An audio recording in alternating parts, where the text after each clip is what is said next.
Bismillahirrahmanirrahim. Alhamdulillah awadi masih diberi nikmat. Mugi-mugi saged ngaji istiqomah manfaat barokah fitini wa dunya wal akhirah. Bismillahirrahmanirrahim. Qauluhu faslun utawi kono fasal suici. Tabire fasal yajibu ala wali sobi wasobiyah. Ki menerangkan tentang kewajiban orang tua. Ini apakah wajib mendidik anak atau tidak? Terus apakah kewajiban orang tua itu juga berlaku memerintahkan anaknya untuk sholat atau tidak? Lah ini akan dibahas nanti. Ini penting sekali di masyarakat kita. Qauluhu yajibu wajib. Wajib kanggone sapa ala wali sobi ing ngatasé waline bocah lanang cilik wasobiyati lan bocah wadon al-mumayyizaini kang tamyiz karone. Apa sing wajib ayak murahuma? Apa yen to perintah sapa wali huma ing sobi lan sobiyah perintah bisolati kelawan salat. Jadi ketika nantinya anak sudah mencapai tamyiz, maka orang tua berkewajiban memerintahkan anaknya, baik itu anaknya laki-laki atau perempuan, yang penting sudah tamyiz, itu diperintah untuk melakukan sholat. Lah tamyiz itu bagaimana? Tamyiz itu ulama beda pendapat. Ada yang mengatakan tamyiz itu dibatasi dengan umur. Ada sebagian ulama yang mengatakan 7 tahun. Ada yang 6 tahun juga ada. Ada yang tidak membatasi umur, yang penting bocah iki mandiri, makan sendiri, minum sendiri, terus buang hajat, cewek dan lain-lain itu sendiri, mandiri. Ada yang seperti itu.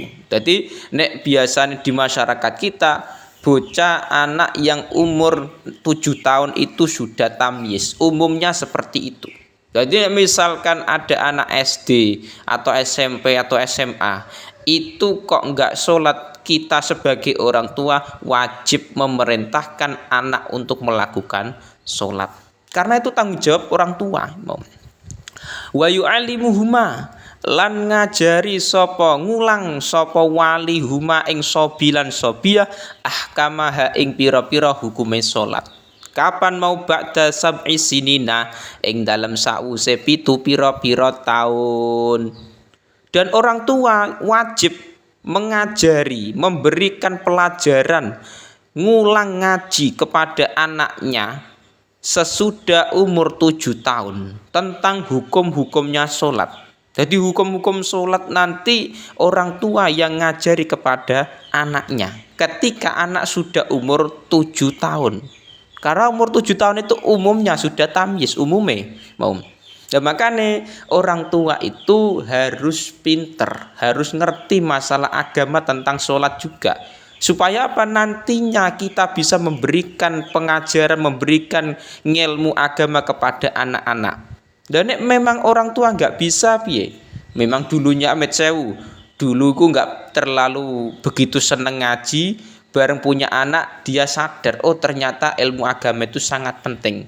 Lah makanya di Indonesia itu kalau memang orang tua tidak bisa mendidik anak, tidak bisa mengajari ilmu agama, maka bisa dititipkan ke pondok pesantren atau sekolahan madrasah, TPQ dan lain-lain. Supaya apa? Nantinya anak di masa depan ikut tahu, sadar tentang hukum-hukum sholat dan cara-caranya.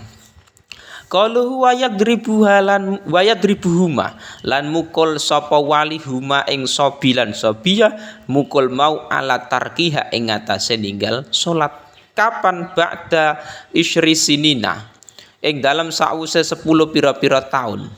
Iku bandingane hukume kaya kasaumin kaya poso ataqahu kang kuwasa kang mampu sapa sobilan sobiyah ing saum. Jadi ketika anak sudah mencapai umur 10 tahun, maka ketika anak tidak mau melakukan sholat, orang tua boleh memukul. Tapi memukul yang ghairu mubarihin, sing tidak sampai ngelarani. Misalkan anak gak sholat umur 15 tahun, sampean kepruk misalkan, sampean pukul dengan menggunakan kayu balok misalkan. Ya mati mau, ya mukul tapi jangan terlalu berlebihan. Sing penting anak iki mau sadar, dan mau melakukan sholat ki mau tobat mau dipukul dengan sapu atau apa terserah, yang penting tidak terlalu berlebihan, itu penting. Lah, itu juga hukumnya berlaku seperti halnya puasa. Ketika memang anak sudah mampu melakukan puasa dan umurnya sudah mencapai 10 tahun, itu kalau tidak mau berpuasa, orang tua boleh memukul, tapi tidak terlalu berlebihan dalam memukul anakku. Qalu wajibulan wajib alaihi ing atase wali aidon ahli maneh apa taklimuhuma, apa ngulang ngaji sobilan sobiyah maing perkara wajib kang wajib apa ma'alihima ing atase sobilan sobiyah wa malan perkara yahrum kang haram apa mah. Jadi orang tua itu wali wajib mengajari kepada anak tidak hanya tentang masalah sholat, tapi perkara-perkara yang wajib bagi anak itu orang tua harus ngulang ngaji, ngajari, menyampaikan ilmu yang wajib untuk anak. Dan perkara-perkara yang haram yang nantinya harus dihindari oleh anak ini, itu orang tua harus menyampaikan ilmu tersebut.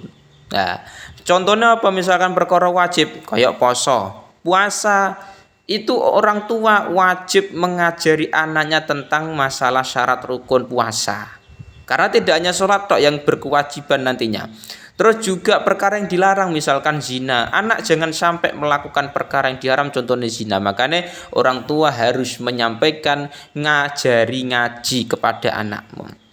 Wa yajibulan wajib ala wulatil amri ing atase pira-pira wong kang duweni perintah apa qadlu tariki salat apa ninggal wong kang ninggal salat kaslan krana rasa-rasa ilam yatub lamun ora tobat sapa tarik.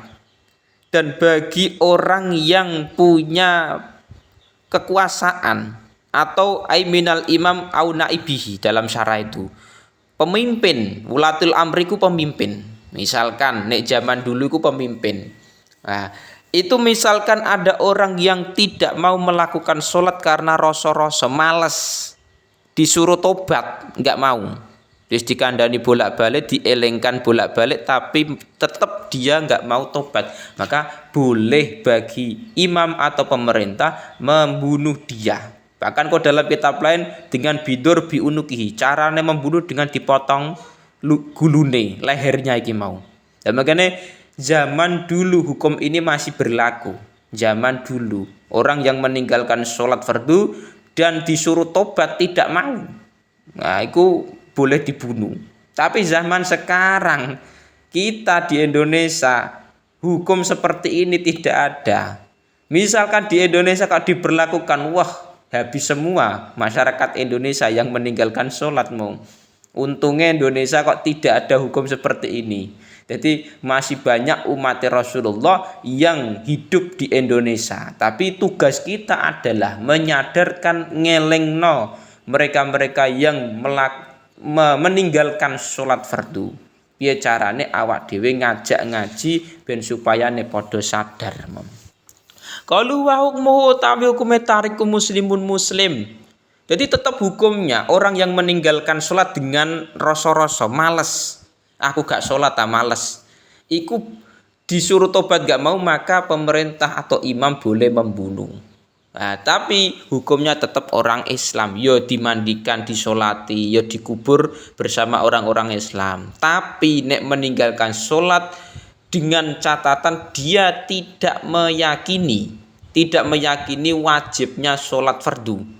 Aku gak sholat duhur, sholat duhur gak wajib misalkan. Misalkan ada orang yang mengatakan demikian, itu malah bahaya, bisa menjadikan kafir karena dia meyakini perkara wajib itu tidak wajib baginya. Naudzubillah.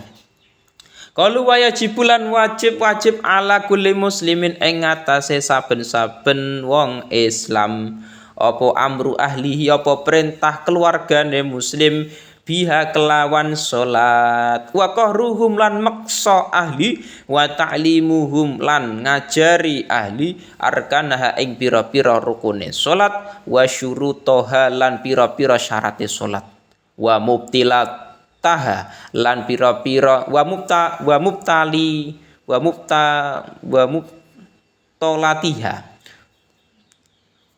wa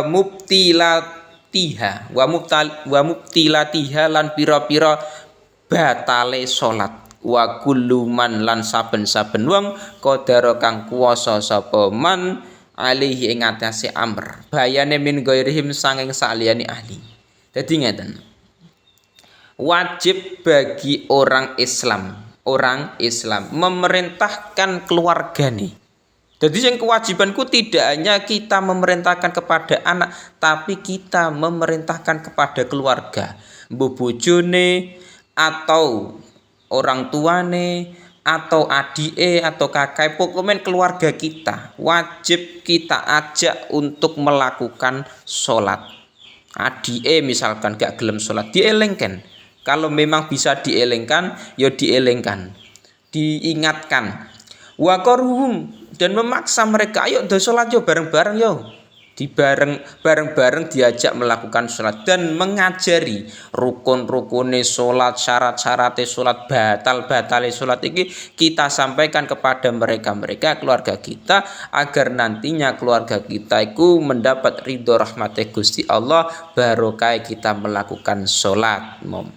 Jadi kita ajak supaya nih bareng-bareng masuk surga. Tapi di masyarakat kita terkadang ada orang yang kita ingatkan sholat malah marah-marah nggak jelas. Ya memang kalau memang bisa diajak untuk melakukan sholat, yo kita ajak.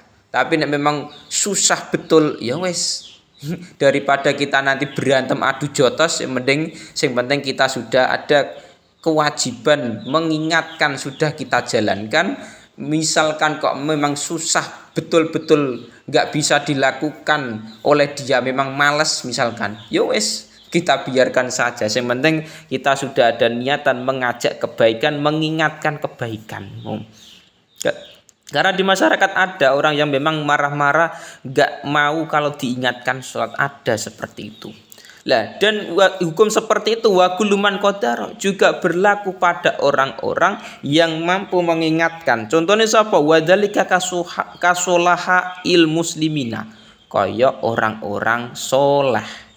Jadi misalkan di masyarakat kita ada kiai, ada ulama-ulama yang sholah, yang alim, itu juga berkewajiban mengingatkan masyarakatnya untuk melakukan sholat, untuk melakukan perkara-perkara wajib yang sudah diwajibkan kepada kita umat Islam.